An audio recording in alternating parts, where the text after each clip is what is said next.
జై శ్రీమన్నారాయణ. అస్మద్గురుభ్యో నమః. ఆండాళ్ తల్లి మనకి అనుగ్రహించినటువంటి పాసురముల మాలికలో 14వ పాసురం.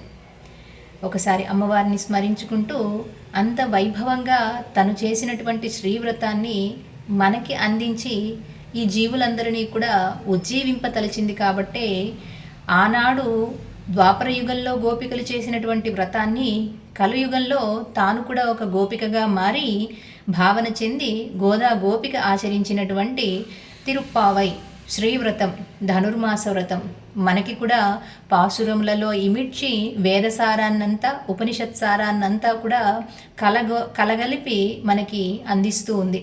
మరి ఈరోజు గోపిక ఎలాంటి అద్భుతాలు కలిగినటువంటి గోపికో ఒకసారి పాసురాన్ని అనుసంధానం చేసుకుంటూ ముందుకు వెళ్ళే ప్రయత్నం చేద్దాం. ఓం నీళాతుంగస్తనగిరితటీ సుప్తముద్బోధ్య కృష్ణం పారార్థ్యం స్వం శృతిశతశిరసిద్ధమధ్యాపయంతీం సోచ్చిష్టాయాం స్రజనిగళితం యా బలాత్కృత్య భుంక్తే గోదా తస్యై నమ ఇదమిదం భూయ ఏవాస్తు భూయః. ఆండాళ్ దివ్య తిరువళిகளே శరణం. 14వ పాసురం. உங்கள் புழைக்கடை தோட்டத்து வாவியுள் செங்கழ் நீர்வாய் நெகிழிந்து ஆம்பல் வாய் கூம்பினகான் செங்கல் பொடிக்குறை வெண்பல் தவத்தவர் தங்கள் திருக்கோயில் செங்கழுவான் போகின்றார் எங்களை முன்னும் எடுப்புவான் வாய் பேசிம் நங்காய் எழுந்திராய் நாடாதாய் நாவுடையாய் செங்கடு செக்கரம் ஏந்தும் தடக்கையன் పంగయ కన్నానై పాడేలోరింబావాయ్. ఈనాడు 9వ గోపికని మేల్కొల్పుతోంది అనుకున్నాం ఆండాళ్ తల్లి. ఆ 9వ గోపిక ఎంత అద్భుతమైనటువంటి మాటకారి అనంటే, హనుమంతుణ్ణి మొట్టమొదట రాముడు చూసినప్పుడు అబ్బో ఇలాంటి మంత్రి గనక ఉంటే ఆ రాజుగారికి నెరవేరినటువంటి కోరికలు ఉంటాయా అని రాముడే సాక్షాత్తు అనుకున్నాడట హనుమంతుల వారిని చూసి. అంతటి మాటకారి ఈనాటి గోపిక. మనకి ప్రత్యక్షం, అనుమానం, ఆప్తవాక్యం అని 3 విధాలుగా ఉంటుందండి. ప్రత్యక్షం అంటే మన ఇంద్రియాలకి కంటికి కనిపించేటటువంటివి అన్నమాట. వీటిని ప్రత్యక్షాలు అని అంటారు. ఇక అనుమానం అంటే ఇంద్రియాలకి అందనటువంటి భావన, ఊహ. ఇక 3వది వేదము లేదా ఆప్తవాక్యం. ఆప్తవాక్యం అంటే పెద్దలు చెప్పబడినటువంటిది. పెద్దలు అంటే ఋషులు, మునులు, వారందరూ కూడా తెలియజేసినటువంటివి 3వది. ఇప్పుడు ప్రత్యక్షాన్ని చూపుతూ అక్కడ అనుమానాన్ని కూడా వ్యక్తం చేస్తూ అంతా కూడా మనకి తెలియజేసినటువంటి వేదం గురించి ప్రామాణికంగా తీసుకొని మన ఆండాళ్ తల్లి ఆ ప్రామాణికురాలన్నమాట. అంత అద్భుతమైనటువంటి జ్ఞానం కలిగినటువంటిది ఈ గోపిక. మరొక్కసారి ఆ పాసురంలో ఉన్నటువంటి పదార్థాన్ని తెలుసుకున్నాం. ప్రతిపద అర్థం. ఉంగళ్ పుళైక్కడై తోటత్తు వావియుల్.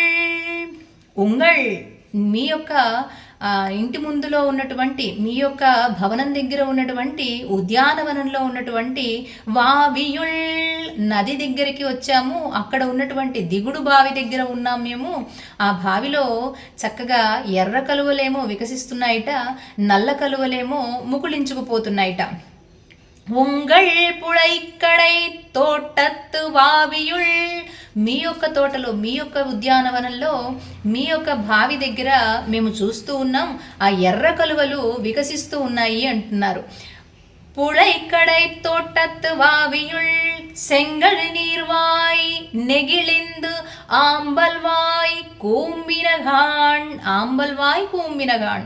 ఆంబల్వాయ్ అంటే ఎర్ర కలువలు చక్కగా వికసిస్తూ ఉన్నాయిట. కూంబినగాన్ అంటే నల్ల కలువలు ముకుళించుకుపోతూ ఉన్నాయిట.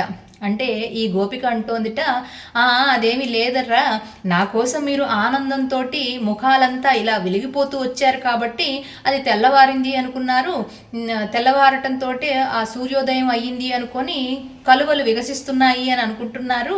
అదేమీ లేదు. నేను ఇంకా రాకపోవడం వల్ల కాస్త కినుక వహించినటువంటి మీ ముఖాలు నల్లు కలువల్లాగా ముకుళించుకుపోయాయి, కాబట్టి అదేమీ లేదు అని అంటూ ఉన్నదట ఆ గోపిక. అంటే లేదు లేదు, ఇదిగో వచ్చాం, ఉంగళ్ పొళ ఇక్కడ తోటత్తు, మేమే ఊహించుకొని చెప్పడం లేదు, భావించుకొని చెప్పడం లేదు, మేము వచ్చి మీ ఇంటి దగ్గర, మీ భవనం దగ్గర ఉన్నటువంటి బావి దగ్గరే ఉన్నాము, అక్కడ వికసించి ఉన్నాయి కలువలు, నల్ల కలువలు ముకుళించుకుపోతున్నాయి అని చెప్పి తెల్లవారుతోంది అని గుర్తులు చెప్తున్నారనమాట. మన వాళ్ళకి మొదటి నుంచి కూడా తెల్లవారుతోంది అని చెప్పడానికి ఒక్కొక్క గుర్తు చెప్పడం అలవాటు కదండి. అలాగా పక్షుల కూతల గురించి చెప్పారు, తర్వాత పశువుల మేతల గురించి చెప్పారు. అట్లా కాదంటే అక్కడ గరుడ వాహనంగా కలిగినటువంటి స్వామి యొక్క ఆలయంలో శంఖధ్వని వినిపిస్తోంది, అది వినిపించలేదా నీకు అంది. అదిగో సన్యాసులు హరిహరి హరిహరి అంటూ వాళ్ళు బయలుదేరారు, అయినా సరే నీకు మెలకువ రాదే అని ఒక్కొక్క గోపికని మేలుకొలుపుతున్నారు కదా. ఇక్కడ కూడా వెంబల్ తవత్తవర్, సెంగల్ పొడిక్కూరై వెంబల్ తవత్తవర్, జేగురు రంగు వస్త్రాలని ధరించినటువంటి, అంటే కాషాయ వస్త్రాలని ధరించినటువంటి వెంబల్ తవత్తవర్, తెల్లని పలువరస కలిగినటువంటి సన్యాసులుటండి. వారు హరినామస్మరణ చేయడం కోసము తవత్తవర్ సన్యాసులు తంగళ్ తిరుక్కోయిల్, ఆ స్వామిని సేవించడం కోసము తాము ఎప్పుడూ కూడా ఆరాధన చేసుకునేటటువంటి భగవంతుని యొక్క ఆలయాల్ని చేరి వాళ్ళు హరినామస్మరణకి చేయడం కోసం వెళుతున్నారు కదా. సెంగిడువాన్ పోగిన్రార్, వాళ్ళందరూ కూడా వెళుతూ ఉన్నారు. ఇంకా ఎంగళై మున్నం ఎళుప్పువాన్ వాయ్పేసుం, మమ్మల్ని ముందుగానే వచ్చి మేల్కొల్పుతానని మాట ఇచ్చినటువంటి నువ్వే లేవకుండా ఉన్నావే. నంగాయ్ ఎళెందిరాయ్, కాస్త కూడా సిగ్గుపడిన దానమైనావే, ఇలా చేయడం నీకు సిగ్గుగా అనిపించడం లేదు. నా ఉడయాయ్, గొప్ప మాటకారివైనటువంటి నువ్వు చక్కగా తీయగా మాట్లాడతావులే కానీ నువ్వు ఇలా చేయడం భావ్యం కాదు. ఎడెందిరాయ్, మేల్కొని రావమ్మా, వచ్చి మరి ఏం చేయాలి అంటే సెంగొడు సెక్కరం ఏందుం తడక్కయన్, శంగుడు చక్రం, ఒక చేత్తో శంఖాన్ని ఒక చేత్తో చక్రాయుధాన్ని ధరించినటువంటి మా స్వామి పంగయక్కణ్ణానై, పంకజనేత్రుడైనటువంటి ఆ స్వామిని పరంధాముణ్ణి సేవించుకుందాము అని అంటే ఏందుం తడక్కయన్, ఆ శంఖచక్రాలను పొడవైనటువంటి బాహువుల్లో ధరించేటటువంటి మా స్వామిని స్మరిద్దాము అని అంటే నువ్వు ఇంకా రావేమిటి, పాడ, మా అందరితో కలిసి నువ్వు పాడాలి కదా, మరి ఇంకా నువ్వు అట్లా పడుకొని ఉండడం భావ్యం కాదు. ఏలోరింబావాయ్, ఇట్లా చేసుకోవాలని అనుకున్నాం కదా వ్రతాన్ని, మరి ఇంకా నువ్వు అట్లా పడుకొని ఉండడంలో అర్థమేముంది. కాబట్టి నీ మాటకారితనం అంతా కూడా మమ్మల్ని భగవంతుని దగ్గరికి చేర్చే విధంగా ఉండాలి తప్ప ఇలా నీవు నిద్రించడం భావ్యం కాదు. వాళ్ళు నిద్ర అంటే ఏమనుకున్నాము, భగవద్ అనుభవంలో మమేకమైపోతారనమాట. అలాంటి స్థితిని మాకు కలిగించండి అని ఇక్కడ గోదా గోష్ఠి వేడుకుంటూ ఉన్నారు. వారిలో మనం కూడా చేరి భగవంతుణ్ణి స్మరిస్తూ ఉన్నామన్నమాట. జేగురు రంగు రాళ్ళు కలిగినటువంటి వస్త్రాలని ధరించేటటువంటి వారు, తెల్లని పలువరస కలిగినటువంటి వారు అని సన్యాసుల్ని వర్ణిస్తున్నారంటే మనం మొట్టమొదటి చెప్పుకున్నాం ప్రత్యక్షము అని, అనుమానము అని, ఆ తర్వాత వేదము అని లేదా ఆప్తవాక్యము అని. మనకి ఏదైనటువంటి ఇంద్రియాల వైపుకి మళ్ళేటటువంటి మనస్సు ప్రతి ఒక్కరికి ఉంటుందండి.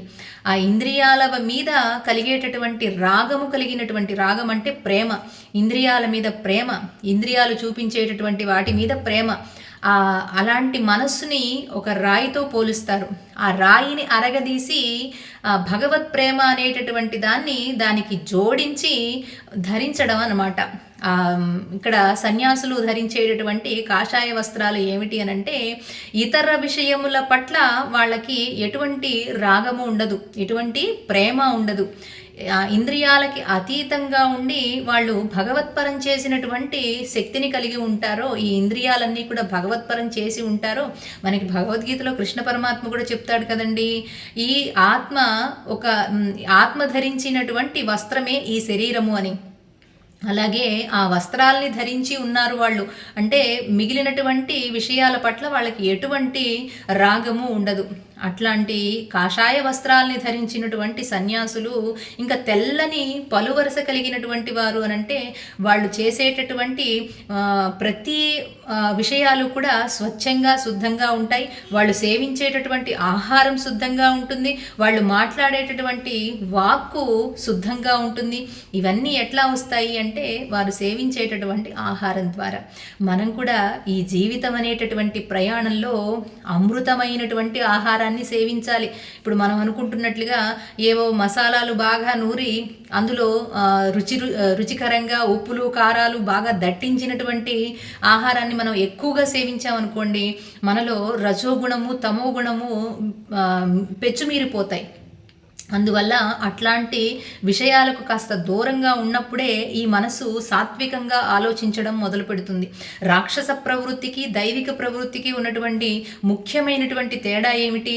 ఇదిగో ఈ రకమైనటువంటి ఆహార విహార విషయంలో శుచిగా శుద్ధంగా ఉండడము, ఏది అనిపిస్తే అది చేయకుండా ఉండేలాగా ఇంద్రియాల్ని నియంత్రించుకోగలగడం.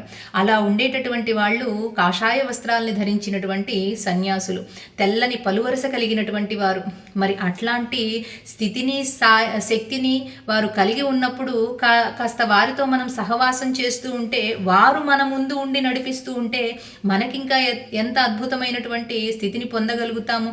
అందుకని ఆండాళ్ తల్లి ఇదిగో ఇలాంటి గుర్తులు ఉన్నాయి అని తెల్లవారటానికి గుర్తులు చెప్పి, మేమేమి ఎక్కడో జరుగుతున్నవి మేము చెప్పడం లేదు, ప్రత్యక్షంగా మేము చూస్తున్నాం ఇక్కడ అని, ఉంగళ్ పుళ ఇక్కడ తోటత్ అని నీ యొక్క ఉద్యానవనంలో మీ యొక్క బావిలో మేము చూస్తూ చెప్తున్నటువంటి విషయాలు మా కంటికి కనిపించినటువంటి ఆ కాషాయ వస్త్రాలను ధరించినటువంటి సన్యాసులు అలా వెళుతూ ఉన్నారు.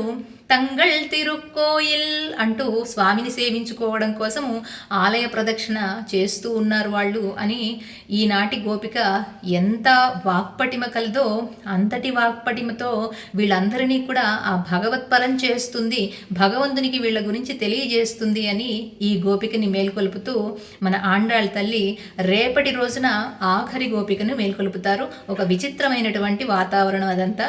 ఇప్పుడు ఇదంతా కూడా ఇన్ని పాసురాల్లోనూ బయట వాళ్ళు మాట్లాడుతూ ఉంటే లోపలి గోపిక భావన చేస్తూ ఉంటుంది.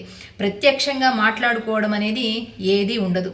ఇంకా రేపటి రోజున ఆ విశేషాలన్నీ తెలుసుకునే ప్రయత్నం చేద్దాం. 15వ పాసురంలో ఆఖరి గోపికని మేల్కొల్పుతుంది మన ఆండాళ్ తల్లి. మరి ఈ పాసురంలో మనము ప్రత్యక్షంగా చూసేటటువంటి, అంటే ఇంద్రియ జ్ఞానంతో మనం ఏర్పరచుకునేటటువంటివన్నీ కూడా భగవత్పరం చేసినప్పుడే ఆ కాషాయ వస్త్రాన్ని మనం ధరించినట్లు అవుతుంది అని ఆండాళ్ తల్లి చెబుతూ, చక్కని తెల్లని పలువరస కావాలి అంటే శుచిగా శుద్ధంగా వండేటటువంటి ఆహార పదార్థాలని సేవిస్తూ మంచి వాక్కును కలిగి ఉండాలి అని ఆండాళ్ తల్లి అనుగ్రహం చేస్తూ ఉంది. జై శ్రీమన్నారాయణ. ఆండాళ్ దివ్య తిరువళికళే శరణం.